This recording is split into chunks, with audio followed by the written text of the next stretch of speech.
शेतकरी मित्रांनो, आपण इथे तीळ गौरव 55 इथे बघत आहात आणि आता आपल्याला इथं शेवटचं पाणी चालू करायचं आहे. कारण तिळाला आता फक्त शेवटचं पाणी देणे बाकी आहे आणि तुषार संचामुळं आपल्याला इथं एक चूक जाणवली, ती म्हणजे आपल्याला वाढ जी आहे ही कमी झालेली आहे. वाढ यासाठी कमी झाली कारण आपण जे पाणी हे तुषारनं पूर्ण दिले आणि तेच आपण पाटपाणी दिले असते तर आपल्याला अशा प्रकारे माल इथं उपलब्ध झालेला असता. तरीही आपल्याला अशा प्रकारे बोंडाची संख्या इथे मिळत आहे. हा जो तीळ आहे हा गोपणी आहे, बघू शकता आपण, गौरव 55.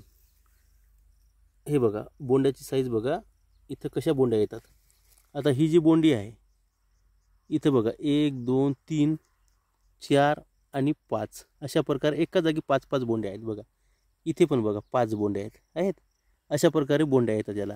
आणि पूर्ण साईज जेवढं खाद्य टाकसाल तेवढी उंची वाढेल, जेवढं पाणी देसाल तेवढी उंची वाढेल आणि उंची वाढतच राहील. पाणी कमी पडू द्यायचं नाही, खाद्य कमी पडू द्यायचं नाही, हाईट वाढत राहील, बोंड्या येत राहतील.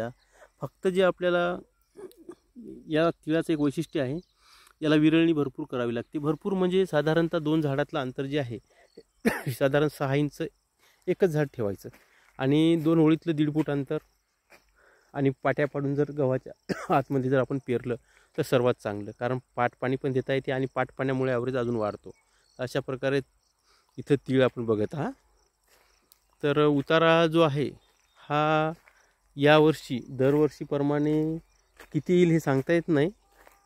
तरीही आपल्याला साधारणतः यावर्षी पण 6 ते 7 क्विंटल उतारा जाईल अशी अपेक्षा आहे.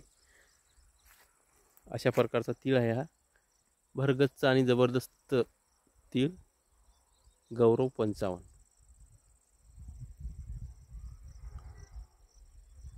आता शेवटचं पाणी आपल्याला द्यायचं आहे 2 दिवसात आणि नंतर पूर्ण प्लॉट सोडून द्यायचा, जेणेकरून फुल बसलं पाहिजे आणि कापणी झाली पाहिजे. तूर निघाल्यानंतर आपण इथं हा प्लॉट पेरला होता.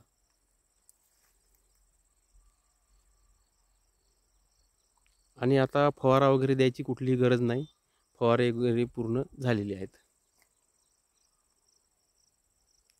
आणि पाणी दिल्यानंतर त्याला कायमस्वरूपी सोडून द्यायचं. नंतर आपोआप तीळ पिवळा पडेल, म्हणजे बोंड्या पिवळ्या पडतील, दांडी पिवळी पडेल. त्याच्यानंतर आपल्याला हा तीळ चांगला वाळू द्यायचा. आपोआपच बोंड्या पिवळ्या पडल्या की आपला तीळ परिपक्व झाला असं समजून आपण ती कापणी करू शकता.